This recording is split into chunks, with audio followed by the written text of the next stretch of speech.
Hi guys. Today we're gonna do something a little bit new on the channel here. We're gonna rank the Assassin's Creed games that I've played so far. I felt like it'll be something that's kind of a little bit fun after playing some series and games and stuff like that. And I just wanted to give it a try. So like I found this website called Tier Maker. So we're kind of using that to kind of rank the games here. So I kind of broke it down to top tier, mid tier, low tier.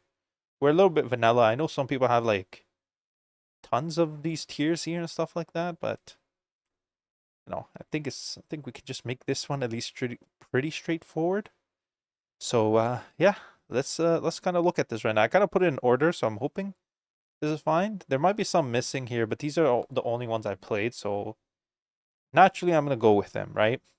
So we'll start here with like Assassin's Creed, the first one. Now this is a little bit of a difficult one because this one does hold it holds a very what you call those things, kind of like a spot in my heart. It's like it has like a soft spot in my heart, right? Like it was the first Assassin's Creed game and the first one I ever played. I remember when it came out, I was actually a teen and my mom left the country. And at that time, I was like, I went into her room and I kind of took it over because she had like a TV in there. So I remember binging this game all day, all night. It was pretty fun. There is like some criticism on the game itself, like it was repetitive and stuff like that, which I get. But I think the leniency that this game got from me was because it was the first game. It was actually fun. I had a lot of fun doing it. Like you were hunting, you were like looking for ways to assassinate people, finding out how many guards they had, going through each district and all that kind of stuff, right? Which I did find it fun overall, and I think it ties up the whole series pretty well in all things considered. So, you know what? For this, I'm gonna put this into tier one. Um, this was this was a pretty good game. Matter of fact, I think most of these ones are going to be pretty high listed because with Ezio, I have a very soft spot with. He is by far my favorite assassin, and like it's gonna always be a soft spot. And I really felt Assassin's Creed 2 was a great intro to his character.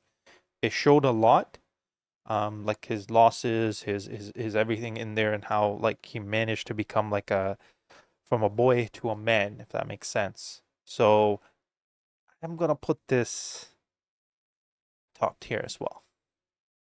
So Brotherhood is an interesting one too because to many it's not just the best of the Ezio's games, the three of them, but it's considered one of people's favorite Assassin's Creed game. And there was a couple of good things about it because I remember in Assassin's Creed 2 you couldn't like replay the missions, if I recall correctly. And in Assassin's Creed Brotherhood, they did kind of fix that. So if you had like a favorite mission you want to replay, you had to restart the game to play it. Brotherhood allowed you to go back and replay those missions, which was a nice feature, and they did some great things for it. As I said, it's gonna go up there. The first few installments were like pretty top tier in the sense of things like Revelations. Revelations is a little bit tougher to gouge at. I'm very I'm not 100% sure if I want to put it top tier or mid tier, right? Like I said, I do have a bias, but this is a difficult one. You know what? I think it's fair to just say Revelation sits up here, right? Um, it was the end of the saga here, and they did do a lot of good things. I liked how in the Ezio games, I feel like they improved each and every game, right? Adding in new features, new things into it, and really kind of bringing it out a bit more, which showed a sign of improvement and development from Ubisoft, right? So it was a bit of a tough decision. But like I said, there's definitely gonna be a little bit of bias to Ezio for me, but I did actually like, enjoy all the games. They're definitely among my favorite games that I played, so I'm not kidding on that front, but yeah, I feel like top tier is good enough for that. So next here is like Assassin's Creed 3. Now, this one's quite interesting. This was like about the American Revolution, and our main man was Connor in this one. It was quite interesting because I felt like it started really slow, but got better. Connor's character development was pretty good. Everything kind of changed. The story got really interesting and stuff like that, right? But it's tough because I feel like some people think this is the best, others don't think it was that great. I think with a lot of people like myself, there was, compared to the other ones, I had a lot of bugs in this one, which kind of made it a bit hard to play and like at the end of the day. But yeah, it's overall, I think it was not a bad game, but for me, it wasn't in my top tier. At best, I feel mid tier for me is pretty good for Assassin's Creed 3. It was definitely not bad at all to play, but it wasn't all that standout either, right? So it had its good moments and bad moments, but I feel like this is the one out of the first four that I did that's not gonna make my top tier. But you know, I feel like maybe I might need to go back and play it and give it another shot, and it might change. But at the moment, I feel like when I played it and how everything played out, I feel like mid tier is pretty good for Assassin's Creed 3. So next year is Black Flags. Now this is very interesting because it is a lot of people's favorites as well. I think Edward Kenway was probably the best developed character after Ezio. Also, oddly enough, to some people, they even think this wasn't the true essence of an Assassin's Creed game either, since it looked more like a pirate mixed with an Assassin's Creed type of setup. There wasn't much parkouring or jumping from roof to roof. They did improve on the naval system from AC3, which made it very good, but I felt like his overall character development, how the entire game played out, it definitely is very top tier and probably the last best Assassin's Creed game that was made. So, now of course we know where this is gonna go. This is gonna definitely sit at the top of the tier list. Like I said, it was overall it was a good game, and I definitely believe like after Ezio, like I loved Edward Kenway. I'd say like Ezio was my favorite, followed by Edward Kenway being my top guy there. So it's tough to put it past that. It made a lot of improvements I feel from Assassin's Creed 3 that I didn't like. So yeah, I'm definitely gonna put it in the top tier for that. Now Rogue was actually an interesting one because this is the one where we play as a Templar. And I think a lot of people like that because for the longest time, the first 5, 6 games, we're just playing as assassins. So getting an idea of how the Templars operate and everything like that, it was very unique. And that's one thing I liked about it. I do think it's kind of underrated in that sense because I feel like we had to go in the game thinking something different, right? We can't expect that it was going to be a normal Assassin's Creed type of game. You know, we're playing as Templar, expectation is going to be a little bit different. And I feel like it did tie some of Assassin's Creed 3 and Black Flags together in a sense, which I liked. So, definitely I think this deserves at least mid tier. So up next is Assassin's Creed Unity, and if I'm being honest, I feel like this was the most probably underrated Assassin's Creed game. When it first came out, I understand that a lot of people had issues with it because there was a lot of bugs. I played it much later on, so I think they kind of fixed some aspects of it. But overall, I felt like this game kind of returned to the roots of Assassin's Creed as well, right?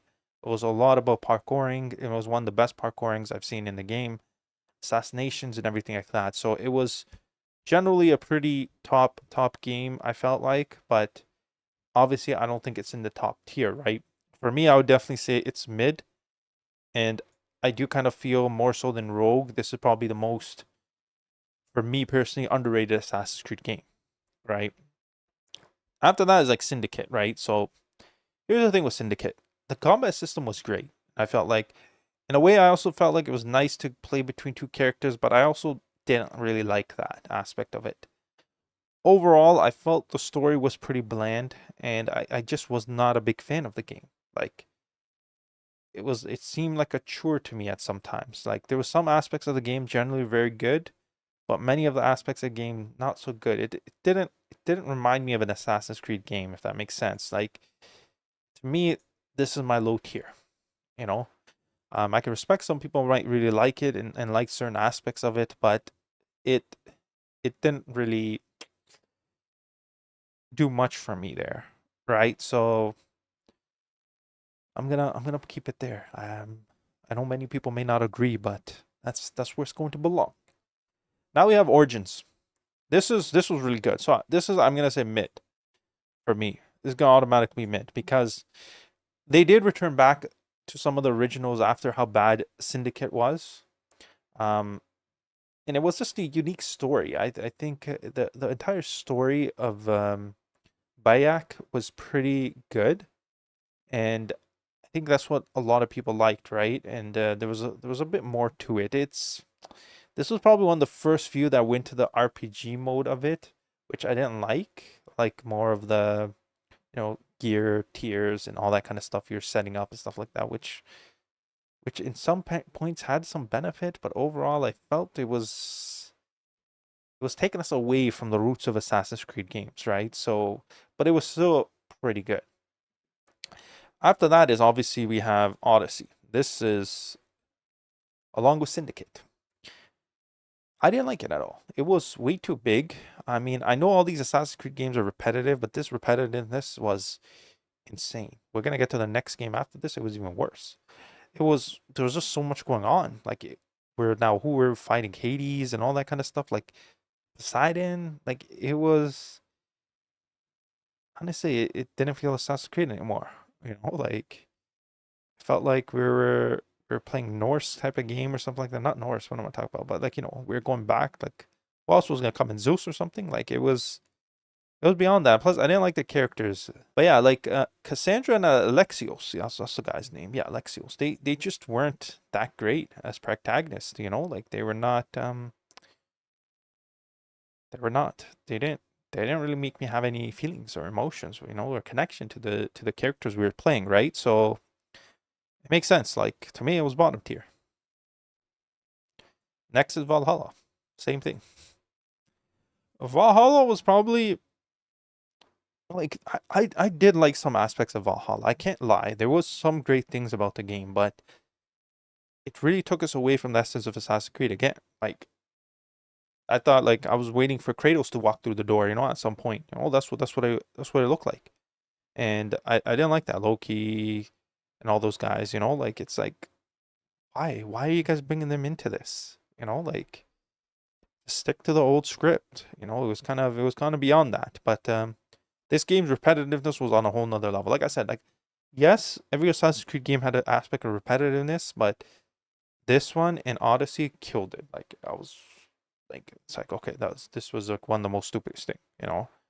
Um, but yeah, like the thing with Odyssey and Valhalla, some parts I didn't like was you couldn't even really assassinate the people because you wouldn't kill them right away. Which like if they depending on the level they were at, which was also very very irritating.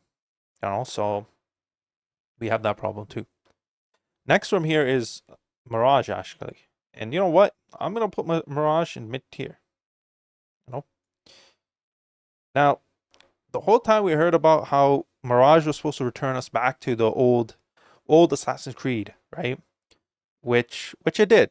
Which it did. I think some aspects of it did. I didn't like I mean, it was fun to use the ability. I'm not going to lie. The whole focus with teleporting to do with the Animus and connection with Loki and all that kind of stuff, right? But it was fun. I think you could do a lot of hilarious stunts. You can do some smooth type of clips. You can make a lot of great things from it, but they shouldn't have added that. Just an FYI. I think like when you're returning back to the originals, I wanted to see some proper assassination kind of stuff. But it did give us that. I feel like we did have some nice things. We were hunting down, finding out how to assassinate the main targets and stuff like that, finding out little tidbits about them and stuff like that, finding a way. And at least when you assassinated them, you killed them on the spot, right? That whole like ranking thing went away. At least they did have like, in I can't remember. I can't remember. I think Origins they had it too. I know Origins, Odyssey, and Valhalla they did have like those people who came after you, right? Those bounty hunters or whatever. And this one they did have one bounty hunter. So when you got a lot of things, he did come after you. Bit of a tricky guy to fight, but I don't think I actually ever killed him. I think I was ran from him. Yeah, that's I think so. I think so. You know, we always tried to stay stealth and ran away. But yeah, like the parkouring and stuff was pretty good. There was still some nice assassinations and stuff you could do too, right? Definitely some great plays you could pull off. But and like I said, it was much a breath of fresh air compared to Assassin's Creed game, compared to Odyssey and Valhalla. So, you know, I welcome that. I hope they continue from here and, you know, build from it. Don't go back to Valhalla and Odyssey. I would be so pissed if they did. But you know, that kind of concludes our ranking here, right? I feel like this is pretty good. I know many people are not gonna agree with everything here, which makes sense. But this is just how I felt about these games, you know, and how I would kind of rank them, you know. If anyone else wants to let me know down below what you guys think, what you guys would maybe change up. Maybe some of you guys feel the same way, you know, but feel free to. But anyways, yeah, I'll see you guys in the next ranking I do, which probably will be Resident Evil games. So we'll have to get that prepared too. That's gonna be a lot because there's like 15, 16 games with that. But yeah, I'll see you guys then. Take care.